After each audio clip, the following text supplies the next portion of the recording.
I want you to take a second and just think about your daily routine. Oh, we're starting with the hard questions today. Yeah, right?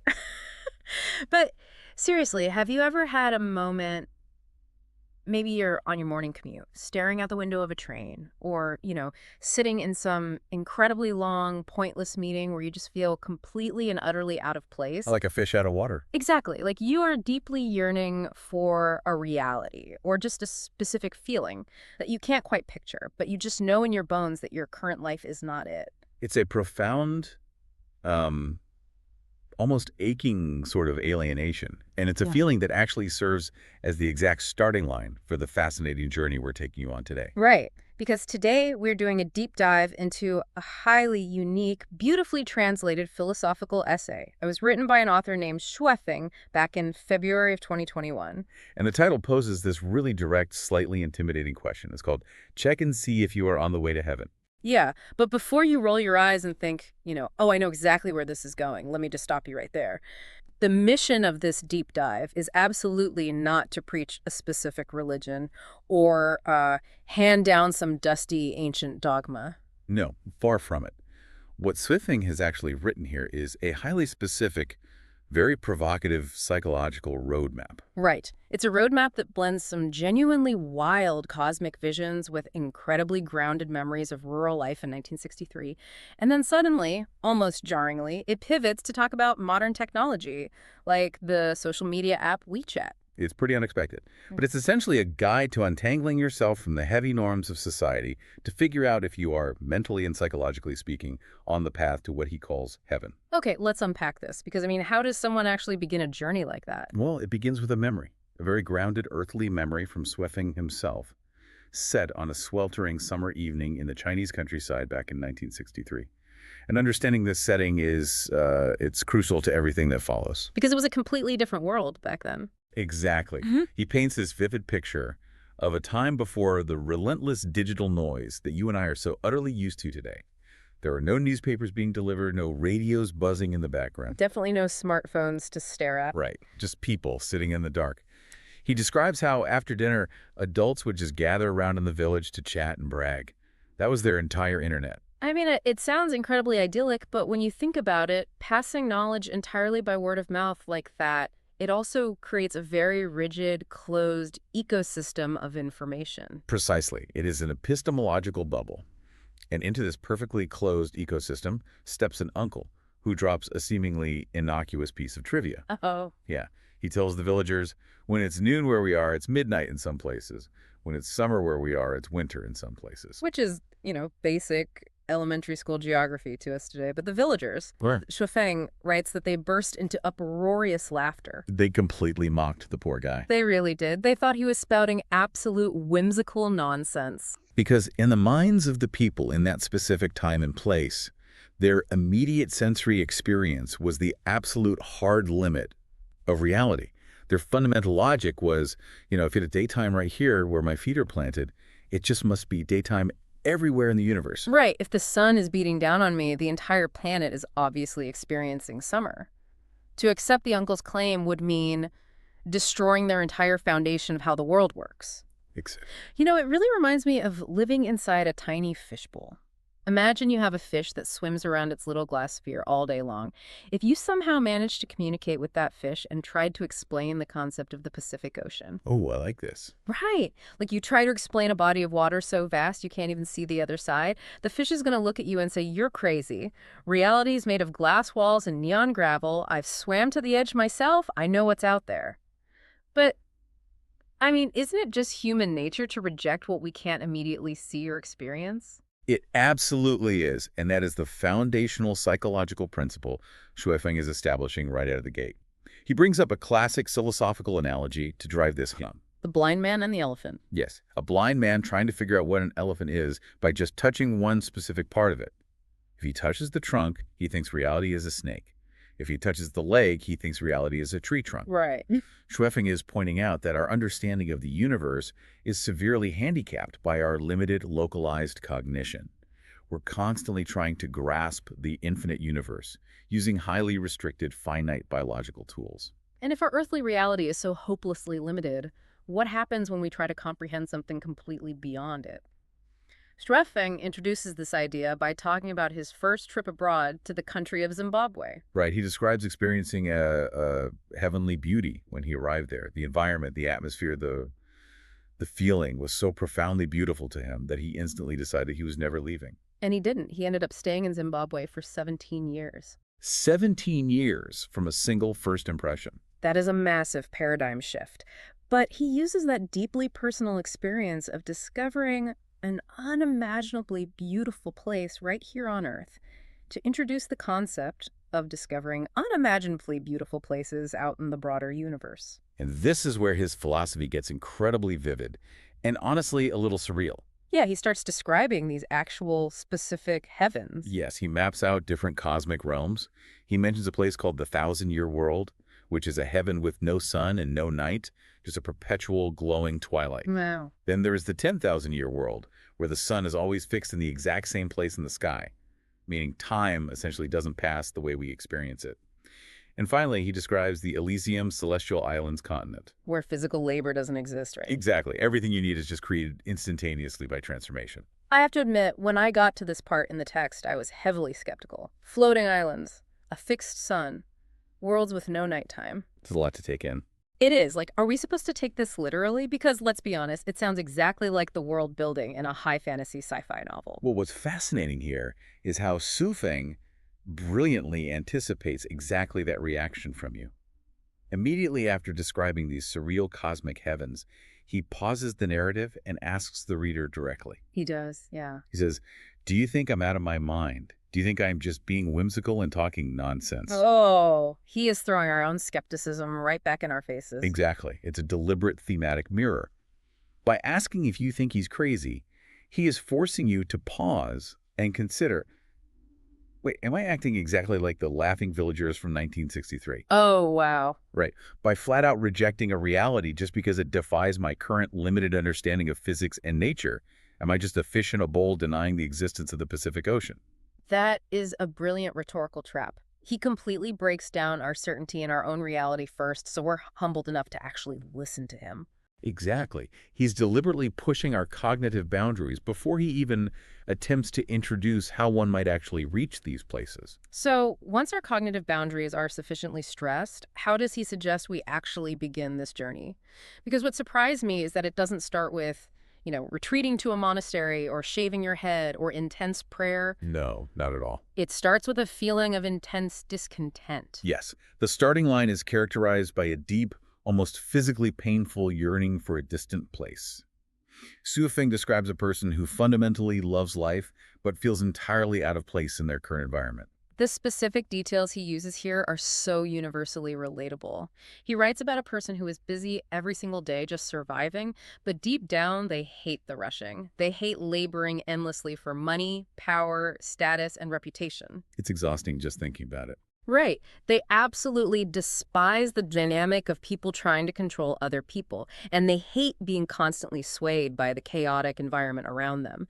They're just waiting for what he calls a great person to take them away to a place they intensely miss. It is a profound, total rejection of the secular, societal metrics of success that were fed from birth. Honestly, it sounds exactly like modern corporate burnout. It's that feeling of waking up on a Tuesday, getting on the treadmill of the rat race, staring at a spreadsheet in a cubicle and thinking, there has to be more to human existence than climbing this completely made-up invisible ladder. It certainly mirrors the symptoms of corporate burnout, but Guifeng frames the underlying mechanism quite differently. He argues this isn't just physical or mental fatigue from working too many hours. This is an initial spiritual awakening. Okay, a spiritual awakening. Yeah. The reason you hate the hustle for status and money isn't just because you need a vacation. It's because your soul has recognized that those earthly pursuits are entirely hollow. Your core nature is demanding pure happiness, joy, freedom, and blessedness. So the discontent is sort of like a clash. Exactly. The discontent you feel is actually the violent friction between what society dictates you should value and what your spiritual nature actually requires to survive. The friction, I really like that way of looking at it. So if this intense discontent is the friction, how does the author suggest we relieve it? Do we just quit our jobs and move to the woods? It is far more extreme than just a career change. To relieve the friction, you have to initiate a radical break from the normative structures of society. The emotional state required to move forward here is intense. Yeah, Safing writes that you must reach a point where you instinctively hate marriage and family life. You literally want to escape from your marriage, your family, and the familiar people standing right in front of you. Which is a huge leap. Hold on, I need to push back on this. Abandoning your family. That sounds incredibly isolating and honestly almost cult-like. How does the author possibly justify leaving your loved ones behind as a necessary step to achieve heaven? It is undoubtedly the most controversial aspect of his philosophy, but there is a specific underlying logic to it. Xu isn't promoting cruelty. He's critiquing the nature of localized love. Localized love. Yeah. Family, by its very definition, creates a boundary. It creates an us and a them. You prioritize your child over a stranger's child. You defend your spouse against an outsider. This localized, preferential affection anchors you aggressively to the physical world and its endless demands, anxieties, and eventual conflicts. Oh, I see. He argues that to achieve universal, unbounded love and peace, you have to sever the localized, immediate obligations that tether you to the old world. And he writes that during this phase, you're crying inside and feeling deeply exhausted by those obligations. But here's where it gets really interesting. The way you seek escape isn't by running off to an isolated cave in the Himalayas. Xu Feng specifically notes that people in this state are eagerly looking for a way out through the internet and WeChat. It is an incredibly striking juxtaposition. You have this ancient, profound spiritual longing for detachment, and the tool you're using to navigate it is a modern, algorithm-driven social media app on your smartphone. It's wildly ironic, but it makes perfect sense when you look at the mechanism. You want to detach from the heavy, suffocating burdens of the people in your physical space, opting instead for what he calls light association. Right, keeping things casual. Exactly. You don't want deep secular ties, the mortgages, the school runs, the family drama. You just want casual, low-stakes interactions. You want to connect with minds without the burden of bodies. But at the same time, Xu Feng points out a vulnerability. You're still desperately hoping to meet a true beloved online, someone to whom you can deliver your entire body and soul. And that paradox is the defining struggle of this phase. You are actively trying to shed all immediate familiar obligations. You're rejecting the localized physical demands of your society, but you are not devoid of love. Rather, you're hoarding it for a pure, idealized connection. They're kind of stuck in the middle. You are. You're suspended in tension between your earthly reality and your spiritual ideals, hoping to step completely out of your current life trajectory and into an entirely unfamiliar field. So you've recognized the painful friction of the rat race. You are radically pulling away from the physical obligations of family and society, even using WeChat to find that light association. And that brings us to the next massive threshold, transcending what Xu Feng beautifully calls the maze of affection. Yes. If the previous phase was the chaotic, often painful process of detaching, this next phase is the tranquil state of having successfully detached. It's about actively accumulating mental and spiritual wealth by systematically cleaning house. He uses a really powerful gardening metaphor here. He talks about needing to pull out the weeds and toxic weeds from your soul garden. And what are those weeds? Jealousy, comparison, complaining, and anger. And it goes far beyond just letting go of petty grievances or daily anger. Xu lists the broader concepts and shackles you must gradually move away from, and the list is staggering: country, nation, political party, religion, and family. I mean, think about that. You are completely discarding the core labels that 99% of people use to define their entire identity.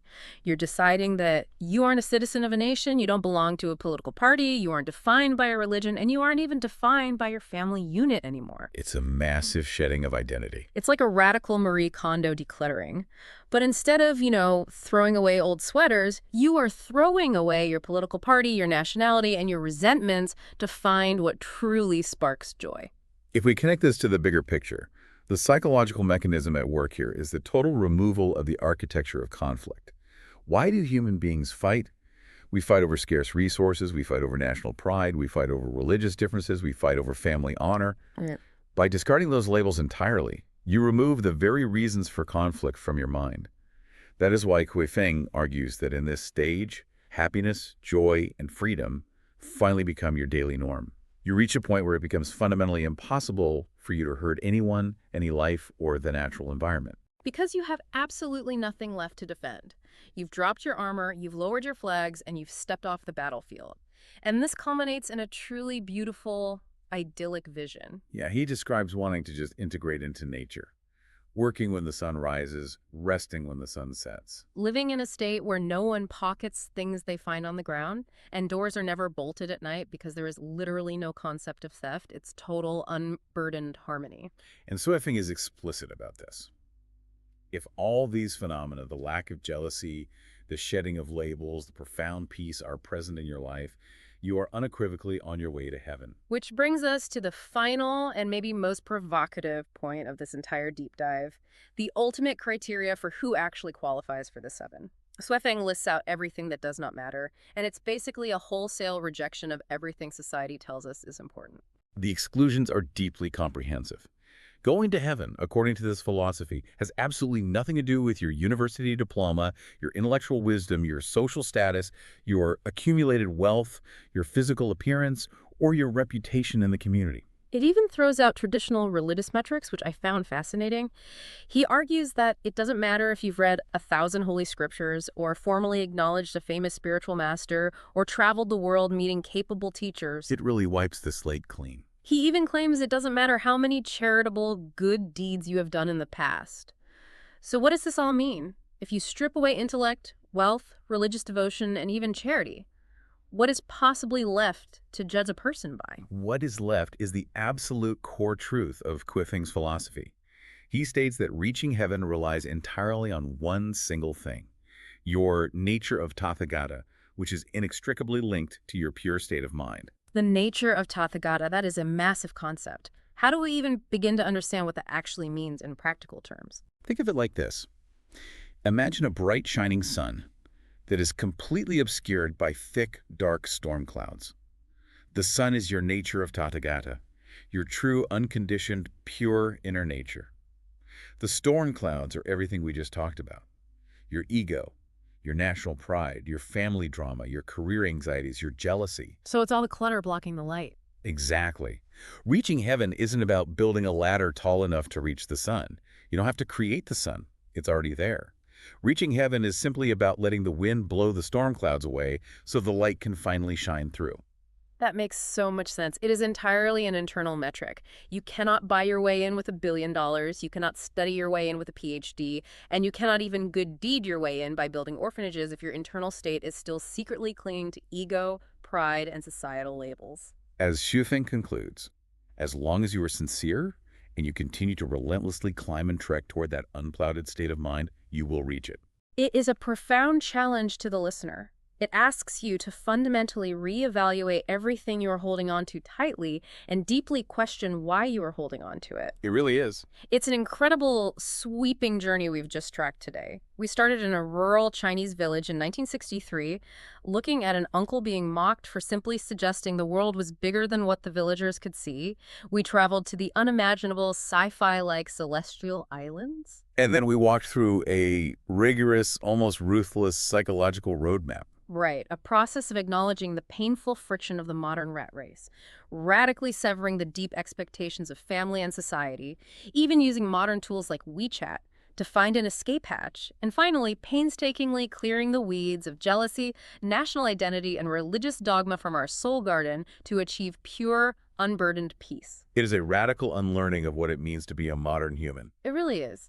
But it also leaves me with a thought that I can't quite shake, something I want to leave you, the listener, to mull over on your own time today. Okay, what is it? Well, we've talked extensively about how reaching this heavenly state of mind requires us to completely sever our ties to family, to our nation, and to our earthly affections. We have to boldly step out of the maze of affection. But if that is the absolute requirement, does achieving ultimate spiritual peace mean we have to sacrifice the very messy, complicated, sometimes painful, but deeply beautiful connections that make us human in the first place? Is the price of a perfectly quiet soul the loss of a breaking heart? A truly fascinating question to ponder. Thank you so much for joining us on this deep dive. We'll catch you next time.